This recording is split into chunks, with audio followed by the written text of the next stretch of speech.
पाठ 35 गोदान। मिल करीब करीब जल चुकी है, लेकिन उसी मिल को फिर से खड़ा करना होगा। मिस्टर खन्ना ने अपनी सारी कोशिशें उसके लिए लगा दी हैं। मजदूरों की हड़ताल जारी है, मगर अब उससे मिल मालिकों की कोई विशेष हानि नहीं है। नए आदमी कम वेतन पर मिल गए और जी तोड़कर काम कर रहे हैं, क्योंकि उनमें सभी ऐसे हैं जिन्होंने बेकारी के कष्ट भोग लिए हैं और अब अपना बस चलते ऐसा कोई काम नहीं करना चाहते जिससे उनकी जीविका में बाधा पड़े। चाहे जितना काम लो, चाहे जितनी कम छुट्टियां दो, उन्हें कोई शिकायत नहीं। सर झुकाए बैल की तरह काम में लगे रहते हैं। घुड़कियां, गालियां, यहां तक कि डंडों की मार भी उनमें ग्लानि नहीं पैदा करती। और अब पुराने मजदूरों के लिए इसके सिवा कोई मार्ग नहीं रह गया है। वह इसी घटा हुई मजूरी पर काम करने आए और खन्ना साहब की खुशामद करे। पंडित ओमकार नाथ तो उन्हें अब रत्ती भर भी विश्वास नहीं।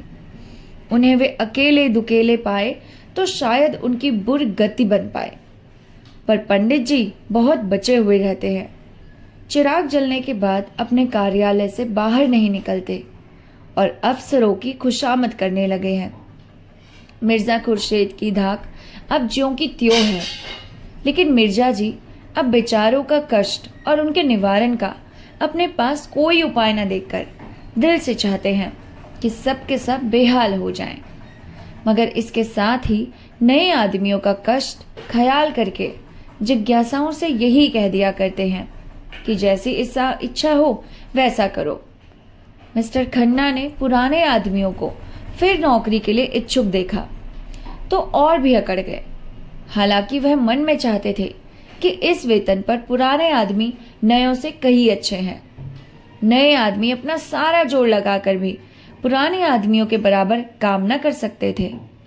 पुराने आदमियों में अधिकांश तो बचपन से ही मिल में काम करने के अभ्यस्त थे और खूब मजे हुए। नए आदमियों में अधिकतर देहातों के किसान थे, जिन्हें खुली हवा और मैदान में पुराने जमाने की लकड़ी और औजारों के काम करने की आदत थी। मिल के अंदर उनका दम घुटता था और मशीनरी के तेज चलने वाले पुर्जों से उन्हें डर लगता था। आखिर जब पुराने आदमी खूब परास्त हो गए तब खन्ना उन्हें बहाल करने पर राजी हुए, मगर नए आदमी इससे कम वेतन पर काम करने के लिए तैयार थे। और अब डायरेक्टरों के सामने यह सवाल आया कि वह पुरानों को बहाल करे कि नयों को रहने दे। डायरेक्टरों में आधे तो नए आदमियों का वेतन घटाकर रखने के पक्ष में थे। आधों की यह धारणा थी कि पुराने आदमियों को हाल के वेतन पर रख लिया जाए। थोड़े से रुपए ज्यादा खर्च जरूर होंगे, मगर काम उससे ज्यादा होगा। खन्ना तो मिल के प्राण थे, एक तरह के सर्वे सर्वा। डायरेक्टर तो उनके हाथ की कठपुतलियां थी। निश्चय खन्ना ही हाथों में था और वह अपने मित्रों से नहीं, शत्रुओं से भी इस विषय में सलाह ले रहे थे।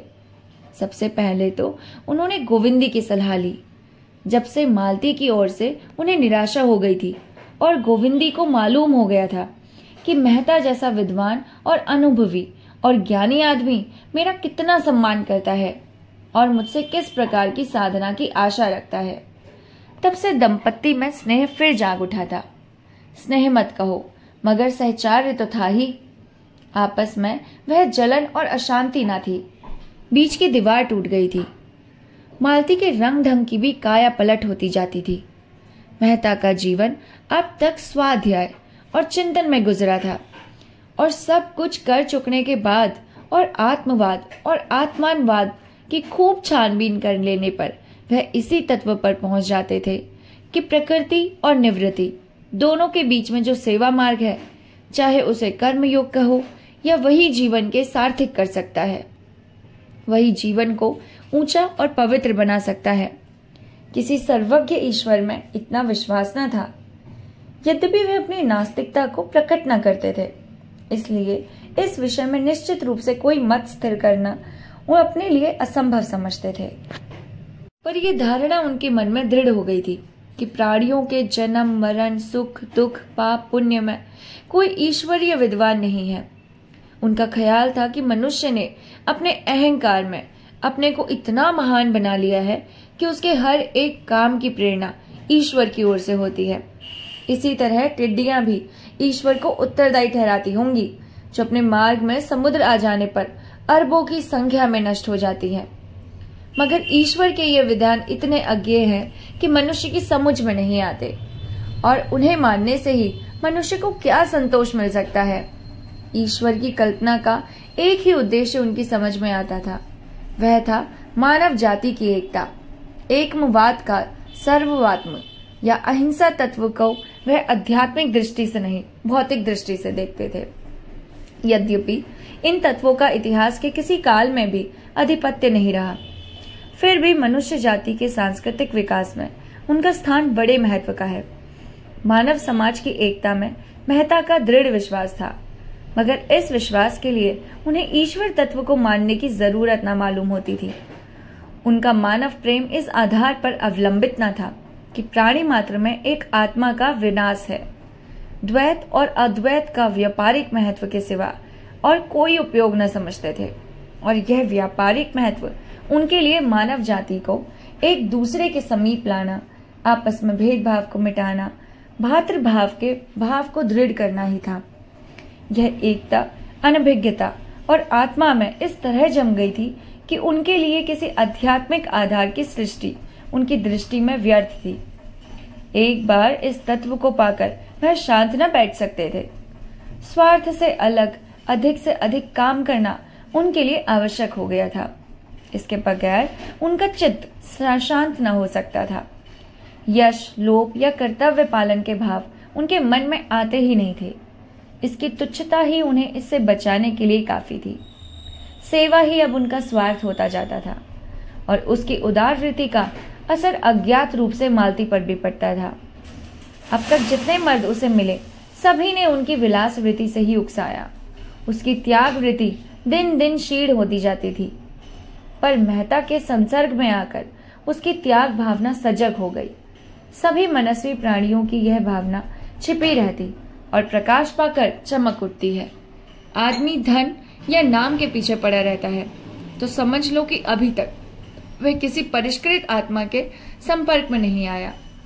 मालती अब अक्सर गरीबों के घर बिना फीस लिए ही मरीजों को देखने जाती। मरीजों के साथ उनके व्यवहार में मृदुता आ गई थी। हाँ, अभी तक वह शौक श्रृंगार से अपना मन न हटा सकती थी। रंग और पाउडर का त्याग उसे अपने आंतरिक परिवर्तनों से कहीं ज्यादा कठिन जान पड़ता था।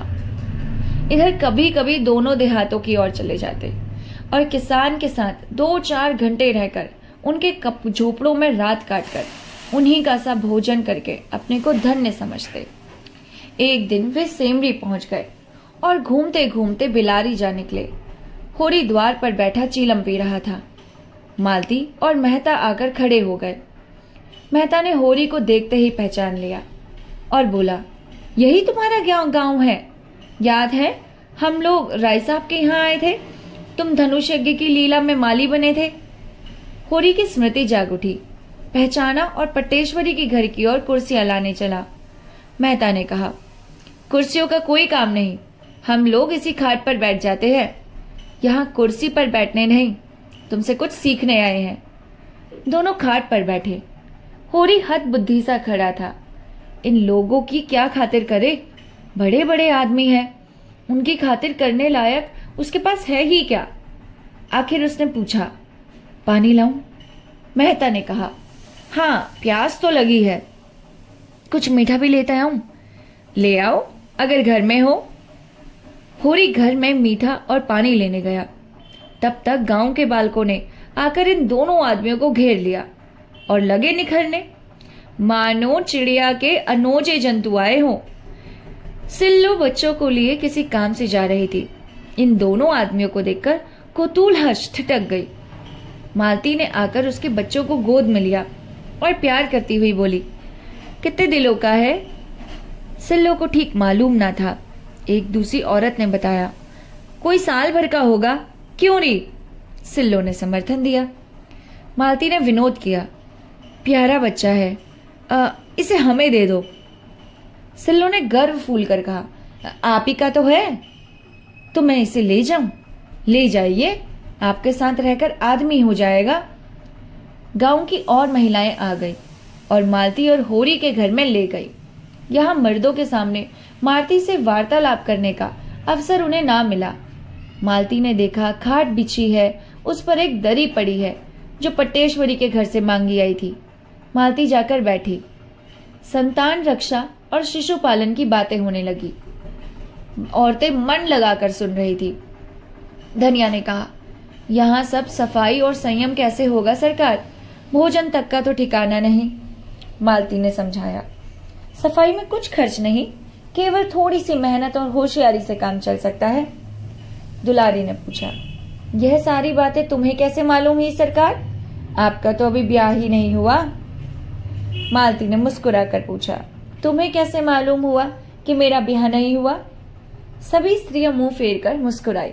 धनिया बोली, यह भी छिपा रहता है क्या मिस साहब? मुंह देखते ही पता चल जाता है। मालती ने झेपते हुए कहा, इसलिए ब्याह नहीं किया कि आप लोगों की सेवा कैसे करती। सब लोगों ने एक स्वर में कहा, धन्य हो सरकार, धन्य हो। सिलिया मालती के पांव दबाने लगी। सरकार, आप कितनी दूर से आई हैं, थक गई होंगी। मालती ने पांव खींचकर कहा, नहीं नहीं, मैं थकी नहीं हूं, मैं तो हवा गाड़ी पर आई हूं। मैं चाहती हूं आप लोग अपने बच्चे लाएं, तो मैं उन्हें देखकर लोगों को बताऊं कि आप उन्हें कैसे तंदुरुस्त और निरोग रख सकती हैं। जरा देर में 20-25 बच्चे आ गए। मालती उनकी परीक्षा करने लगी। कई बच्चों की आंखें उठी थी, उनकी आंख में दवा डाली। अधिकतर बच्चे पतले थे। इसका कारण था माता पिता को भोजन अच्छा न मिलना। मालती को यह देखकर आश्चर्य हुआ कि बहुत कम घरों में दूध होता था। घी के तो सालों साल दर्शन ही न होते थे। मालती ने यहाँ भी उन्हें भोजन करने का महत्व समझाया, जैसा वह सभी गांवों में किया करती थी। उसका जी इसलिए जलता था कि ये लोग अच्छा भोजन क्यों नहीं करते। उसके ग्रामीणों पर क्रोध आया। क्या तुम्हारा जन्म इसलिए हुआ है कि तुम मर मर कर कमाओ और जो कुछ पैदा हो उसे खा न सको? जहाँ 2-4 बैलों के लिए भोजन हो, 1-2 गाय भैंसों के लिए चारा नहीं है? क्यों ये लोग भोजन की जीवन में वस्तु न समझकर उसे केवल प्राण रक्षा की वस्तु समझते हैं? क्यों सरकार से नहीं कहते कि नाम मात्र के ब्याज पर रुपए देकर उन्हें सूदखोर महाजनों के पंजे से बचाएं? उसने जिस किसी से पूछा, यही मालूम हुआ कि उसकी कमाई का बड़ा भाग महाजनों का कर्ज चुकाने में खर्च हो जाता है। बंटवारे का मरज भी बढ़ता जाता था। आपस में इतना वैमनस्य था कि शायद ही कोई 2 भाई एक साथ रहते हो। उनके इस दुर्दशा का कारण बहुत कुछ उनकी संकीर्णता और स्वार्थपरता थी। मालती इन्हीं विषयों पर महिलाओं से बात करती रही। उनकी श्रद्धा देख देख कर उनके मन से सेवा की प्रेरणा और भी प्रबल हो रही थी। इस त्यागमय जीवन के सामने वह विलासी जीवन कितना तुच्छ और बनावटी था। आज उसके वह रेशमी कपड़े जिन पर जरी का काम था, वह सुगंध से महकता हुआ शरीर और वह पाउडर से अलंकृत मुखमंडल उसे लज्जित करने लगा। उसकी कलाई पर बंधी सोने की घड़ी और जैसे अपने अपलक नेत्रों से घूर रही थी। उसके गले में चमकता हुआ जड़ाऊ नेकलेस मानो उसका गला घोट रहा था। इन त्याग और श्रद्धा की देवियों के सामने वह अपनी ही दृष्टि में नीची लग रही थी। वह इन ग्रामीणों से बहुत सी बातें जानती थी, समय की गति पहचानती थी। लेकिन जिन परिस्थितियों में ये गरीब ने जीवन को सार्थक कर रही है, क्या एक दिन वह भी रह सकती है जिसमें अहंकार नहीं है, दिन भर काम करती है, उपवास करती है, रोती है, फिर भी इतनी प्रसन्न मुख। दूसरे उनके लिए इतने अपने हो गए हैं कि अपना अस्तित्व ही नहीं रहा। उनका अपनापन अपने लड़कों में, अपने पति में, अपने संबंधियों में है। इस भावना की रक्षा करते हुए इसी भावना का क्षेत्र और बढ़ाकर भारी नारीत्व का आदर्श निर्माण होगा। जागृत देवियों में उसकी जगह आत्म सेवन का जो भाव आ बैठा, सब कुछ अपने लिए, अपने भोग विलास के लिए, उससे तो यह सुषुप्त वासस्था ही अच्छी। पुरुष निर्दयी है माना, लेकिन इन्हीं माताओं का बेटा। क्यों माता ने पुत्र को ऐसी शिक्षा नहीं दी कि वह माता की, स्त्री जाति की पूजा करता? इसलिए कि माता को यह शिक्षा देनी नहीं आती? इसलिए कि उसने अपने को इतना मिटाया कि उसका रूप बिगड़ गया, उसका व्यक्तित्व ही नष्ट हो गया? नहीं, अपने को मिटाने से काम न चलेगा। नारी को समाज कल्याण के लिए अपने अधिकारों की रक्षा करनी पड़ेगी, उसी तरह जैसे इन किसानों की अपनी रक्षा के लिए इस देवत्व का कुछ त्याग करना पड़ेगा। संध्या हो गई थी। मालती को औरतों पर अब तक घेरे हुई थी। उसकी बातों से जैसे उन्हें तृप्ति न होती थी। कई औरतों ने उससे रात को वहीं रहने का आग्रह किया। मालती को भी उनका स्नेह ऐसा प्यारा लगा कि उसने उनका निमंत्रण स्वीकार कर लिया। रात को औरतें उसे अपना गाना सुनाएंगी। मालती ने भी हर एक घर में जा जाकर उसकी दशा से परिचय प्राप्त करने का सदुपयोग किया। उनकी निकट निष्कष्ट सद्भावना और सहानुभूति उन गवारिनों के लिए देवी जैसी थी। उधर मेहता साहब घाट पर आसन जमाए किसानों की कुश्ती देख रहे और पछता रहे थे कि मिर्जा जी को साथ क्यों नहीं लाए। उन्हें आश्चर्य हो रहा था कि ऐसे प्रौढ़ और निरह बालिकों के साथ शिक्षित कहने वाले लोग कैसे निर्दयी हो जाते हैं।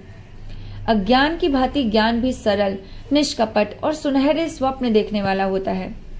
मानवता में उनका विश्वास इतना दृढ़ होता गया कि वह उसके विरुद्ध व्यवहार को अमानुषीय समझने लगता है। वह भूल जाता है कि भेड़ियों ने भेड़ों की निहरता में जवाब संदेह, पंजे और दांतों से दिया है।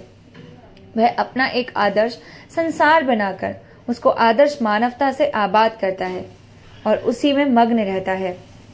यथार्थता कितना अगम्य, कितना दुर्बोध, कितना अप्राकृतिक है। मेहता जी गवारों के बीच में बैठकर सभी प्रश्नों को हल कर रहे थे कि इनकी दशा इतनी दयनीय क्यों है। वह इस सत्य से आंखें मिलाने का साहस न कर सकते थे। इनका देवत्व ही इनकी दुर्दशा का कारण है। काश ये आदमी ज्यादा और देवता कम होते तो यूं न ठुकराए जाते। देश में कुछ भी हो, क्रांति ही क्यों ना आ जाए, इससे कोई मतलब नहीं। कोई दल उनके सामने सबल के रूप में आए, उसके सामने सर झुकाने को तैयार। उनकी निहरता जड़ता की हद तक पहुंच गई, जिसे कठोर आघात ही कर्मण्य बन सकता है।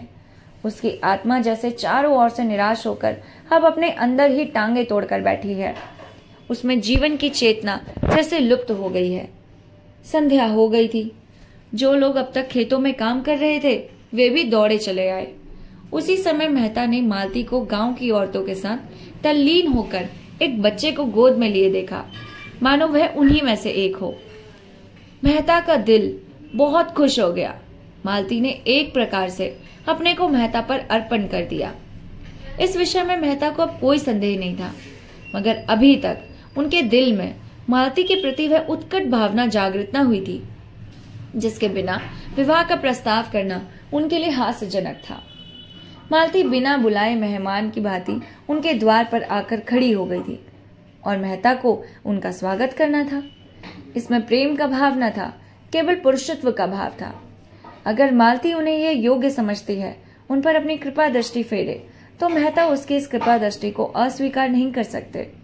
इसके साथ ही वह मालती को गोविंदी के रास्ते से हटा देना चाहते थे।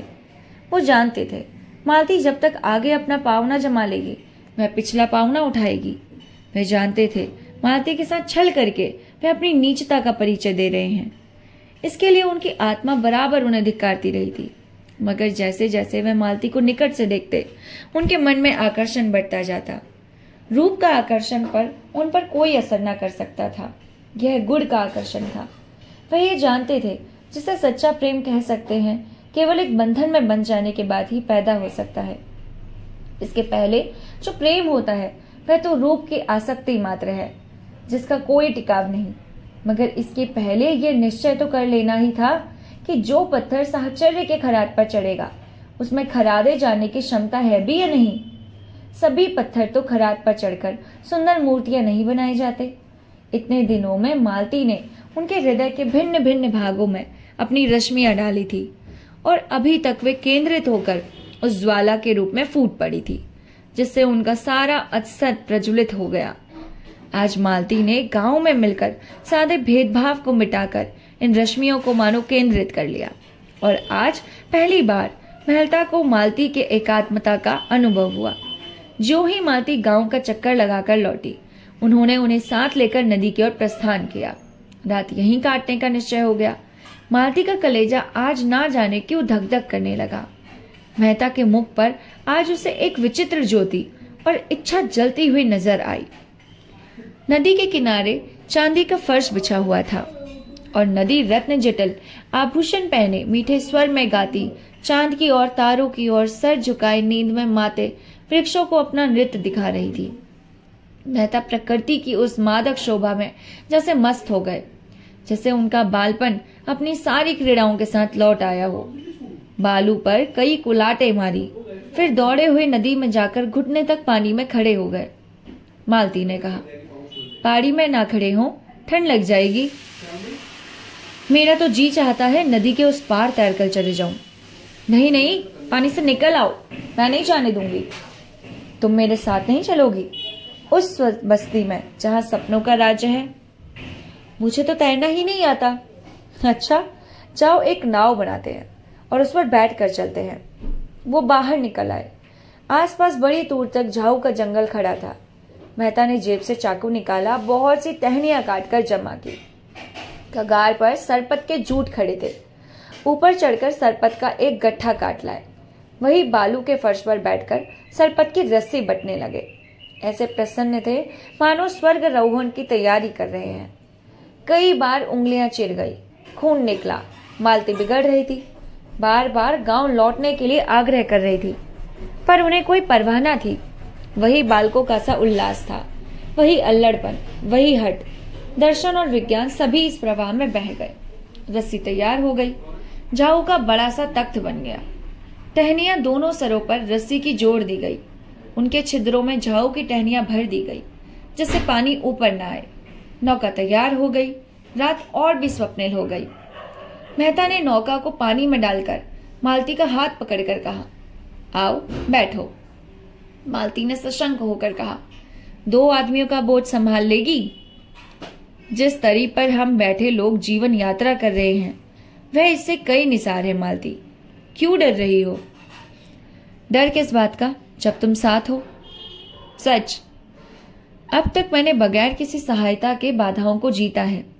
अब तो तुम्हारे संग हूं। दोनों उस झाऊ के तख्ते पर बैठे और मेहता ने झाऊ के एक डंडे से ही उसे खेना शुरू किया। तख्ता डगमगाता हुआ पानी में चला। मालती ने मन में इस तख्ते को हटाने के लिए पूछा, तुम तो हमेशा शहरों में रहे, गांव के जीवन का तुम्हें कैसे अभ्यास हो गया? मैं तो ऐसा तख्ता कभी नहीं बना सकती। मेहता ने अनुरक्त नेत्रों से देखकर कहा, शायद मेरे पिछले जन्म का संस्कार है। प्रकृति से स्पर्श होते ही मुझ में नया जीवन सा आ जाता है। एक एक पक्षी, पशु मुझे आनंद का निमंत्रण देता हुआ जान पड़ता है, मानो भूले हुए सुखों की याद दिला रहा हो। यह आनंद मुझे और कहीं नहीं मिलता। मालती संगीत के रुलाने वाले स्वरों में भी नहीं, दर्शन की ऊंची उड़ानों में भी नहीं। जैसे आपको पा जाता हूं, जैसे पक्षी अपने घोंसलों में आ जाए। तख्ता डगमगाता, कभी तिरछा, कभी सीधा, कभी चक्कर खाता हुआ चला जा रहा था। सहसा मालती ने कांतर कट से पूछा, मैं तुम्हारे जीवन में कभी नहीं आती? मेहता ने उसका हाथ पकड़कर कहा, आती हो, बार बार आती हो, सुगंध के एक झोंके की तरह, कल्पना की छाया की तरह, और फिर गायब हो जाती हो। दौड़ता हूं कि तुम्हें करपाश में बांध लूं, हाथ खुले रह जाते हैं और तुम गायब हो जाती हो। मालती ने उन्माद की दिशा में कहा, लेकिन तुमने इसका कारण भी सोचा, समझाना चाहा? हाँ मालती, बहुत बार सोचा। तो क्या मालूम हुआ? यही कि मैं जिस आधार पर जीवन का भवन खड़ा करना चाहता हूं, वह अस्थिर है। यह कोई विशाल भवन नहीं है, केवल एक छोटी सी शांत कुटिया है, लेकिन इसके लिए कोई स्थिर आधार चाहिए। मालती ने अपना हाथ छुड़ाकर जैसे मान करते हुए कहा, यह झूठा आक्षेप है। तुमने सदैव मुझे परीक्षा की आंखों से देखा, कभी प्रेम की आंखों से नहीं। क्या तुम इतना भी नहीं जानते कि नारी परीक्षा नहीं चाहती, प्रेम चाहती है? परीक्षा गुणों को अवगुण, सुंदर को असुंदर बनाने वाली चीज है। प्रेम अवगुणों को गुण बनाता है, असुंदर को सुंदर। मैंने तुमसे प्रेम किया, मैं कल्पना ही नहीं कर सकती कि तुम में कोई बुराई भी है, मगर तुमने मेरी परीक्षा की और तुम मुझे अस्थिर, चंचल, जाने क्या क्या समझकर मुझसे दूर भागते रहे। नहीं, मैं जो कुछ कहना चाहती हूँ वह कह लेने दो। मैं क्यों अस्थिर और चंचल हूँ? इसलिए कि मुझे वह प्रेम नहीं मिला जो मुझे स्थिर और अचंचल बनाए।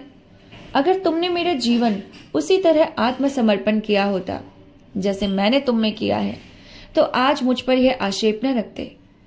मेहता ने मालती के मान का आनंद उठाते हुए कहा, तुमने मेरी परीक्षा कभी नहीं की, सच कहती हो? कभी नहीं। तो तुमने गलती की। मैं इसकी परवाह नहीं करती। भावुकता में ना आओ मालती। प्रेम देने से हम परीक्षा करते हैं, और तुमने की, चाहे अप्रत्यक्ष रूप से की हो। मैं आज तुमसे स्पष्ट कहता हूं, पहले मैंने तुम्हें उसी तरह देखा जैसे रोज ही हजारों देवियों को देखा करता हूं, केवल विनोद के भाव से। अगर मैं गलती नहीं करता तो तुमने भी मुझे मनोरंजन के लिए एक खिलौना समझा। मालती ने टोका, गलत कहते हो। मैंने कभी तुम्हें इस नजर से नहीं देखा। मैंने पहले ही दिन तुम्हें अपना देव बनाकर, अपना हृदय। मेहता बात काट कर बोले, फिर वही भावुकता। मुझे ऐसे महत्व के विषय में भावुकता पसंद नहीं। अगर तुमने पहले ही दिन से मुझे इस कृपा के योग्य समझा तो इसका कारण यही हो सकता है कि मैं रूप भरने से तुमसे ज्यादा कुशल हूं। वरना जहां तक मैंने नारियों का स्वभाव देखा है, वह प्रेम के विषय में काफी छिन्न भिन्न बात करती हैं। पहले तो वह स्वयंवर से पुरुषों की परीक्षा होती थी। वह मनोवृत्ति अब भी मौजूद है, चाहे उसका रूप बदल गया। मैंने तब से बराबर यही कोशिश की है कि अपने को संपूर्ण रूप से तुम्हारे सामने रख दूं और तुम्हारी ही आत्मा तक पहुंच जाऊं। और मैं जैसे जैसे तुम्हारे अंतस्थल की गहराई में उतरा हूं, मुझे रत्न मिले हैं। वह विनोद के लिए आया और आज उपासक बना हुआ हूं। तुमने मेरे भीतर क्या पाया मुझे नहीं पता। नदी का दूसरा किनारा आ गया। दोनों उतरकर उसी बालू के फर्श पर जा बैठे और मेहता फिर उसी प्रवाह में बोले, और आज मैं यहाँ वही पूछने के लिए तुम्हें लाया हूँ। मालती ने कांपते हुए स्वर में कहा, क्या अभी मुझे तुमसे ये पूछने की जरूरत बाकी है? हाँ, इसलिए कि मैं आज तुम्हें अपना वह रूप दिखाऊंगा जो शायद अभी तक तुमने नहीं देखा, जिसे मैंने छिपाया भी है। अच्छा, मान लो मैं तुमसे विवाह करके कल तुम्हें बेवफाई करूं, क्या तुम मुझे सजा दोगी? मालती ने उसकी ओर चकित होकर कहा। उसे उसका आश्चर्य समझ में न आया। ऐसा प्रश्न क्यों करते हो? मेरे लिए यह बड़े महत्व की बात है। मैं इसकी संभावना नहीं समझती। संसार में कुछ भी असंभव नहीं है। बड़े से बड़ा महात्मा भी एक क्षण में पतित हो जाता है। मैं उसका कारण खोजूंगी और उसे दूर करूंगी। मान लो मेरी आदत न छूटे, फिर मैं नहीं सह सकती, क्या करूंगी? शायद विष खाकर सो रहूं। लेकिन यदि तुम मुझसे प्रश्न करो तो मैं इसका दूसरा जवाब दूंगा। बतलाओ। मैं पहले तुम्हारा प्रणाम करूंगा, फिर अपना। मालती ने जोर से सहकारा मारा। सर से पांव तक सहर उठी। उसकी हंसी केवल सिहरन के छिपाने तक थी। मेहता ने पूछा, तुम हंसी क्यों? इसलिए कि तुम ऐसे हिंसावादी तो नहीं लगते थे। नहीं मालती, इस विषय में मैं पूरा पशु हूं। उस पर लज्जित होने का कोई कारण नहीं देखता। आध्यात्मिक प्रेम और त्यागमय प्रेम और निस्वार्थ प्रेम, जिसमें आदि अपने आदमी को मिटाकर केवल प्रेमिका के लिए जीता है, उसके आनंद से आनंदित होकर उसके चरणों पर अपनी आत्मा समर्पण कर देता है। मैंने पुस्तकों में ऐसी प्रेम कथाएं पढ़ी हैं जहां प्रेमी ने प्रेमिका के नए प्रेमियों के लिए अपनी जान दे दी, मगर इस भावना को मैं श्रद्धा कह सकता हूँ, सेवा कह सकता हूँ। प्रेम कभी नहीं। प्रेम सीधी साधी गऊ नहीं, ख्वाहिश शेर है। अपने शिकार पर किसी को भी आंख नहीं पड़ने देता। मालती ने उन्हें दूसरी आंखों में आंखें डालकर कहा, अगर प्रेम खूंखार शेर है तो मैं उससे दूर ही रहूंगी। मैंने तो उसे गाय समझ रखा था। मैं प्रेम को संदेह से ऊपर समझती हूँ। वह देह की वस्तु नहीं, आत्मा की वस्तु है। संदेह का वहां जरा भी स्थान नहीं, और हिंसा तो संदेह का ही परिणाम है। संपूर्ण आत्मसमर्पण है। उसके मंदिर में तुम परीक्षक बनकर नहीं, उपासक बनकर वरदान पा सकते हो। वह उठकर खड़ी हो गई और तेजी से नदी की तरफ चली, मानो उसने अपना खोया हुआ मार्ग पा लिया हो। ऐसी स्फूर्ति उसमें कभी नहीं हुई थी। उसने स्वतंत्र जीवन में भी अपने को एक दुर्बलता पाई थी, जो उसका सदैव आंदोलन करती थी, आज उसे अपने दिल में, अपने दिमाग में एक बड़ी सी शक्ति मिल गई। उसकी मनोवृत्ति अभी तक किसी परीक्षार्थी छात्र की थी। छात्र को पुस्तकों से प्रेम हो सकता है, आज हो जाता है, लेकिन वह पुस्तक उन्हीं भागों पर ज्यादा ध्यान देती है जो परीक्षा में आ सकता है। उसकी पहली गरज परीक्षा में सफल होना है। ज्ञानार्जन इसके बाद अगर उसे मालूम हो जाए कि परीक्षक बड़ा दयालु है या अंधा है, उन्हीं छात्रों को पास करता है। शायद पुस्तकों की ओर आंख उठाकर भी ना देखे। मालती जो कुछ करती थी मेहता को प्रसन्न करने के लिए। उसका मतलब था मेहता का प्रेम और विश्वास प्राप्त करना, उसके मनोरंजन की रानी बन जाना। लेकिन उसी छात्र की तरह अपनी योग्यता पर विश्वास जमा कर लियाकत आ जाने से परीक्षक आप ही आप उससे संतुष्ट हो जाएगा, इतना धैर्य उसे न था। पार्ट 30 को, इस पार्ट को यहीं पर थोड़ा सा होल्ड करते हैं। नेक्स्ट पार्ट के साथ इसे भी कंटिन्यू करेंगे। तब तक के लिए नमस्कार।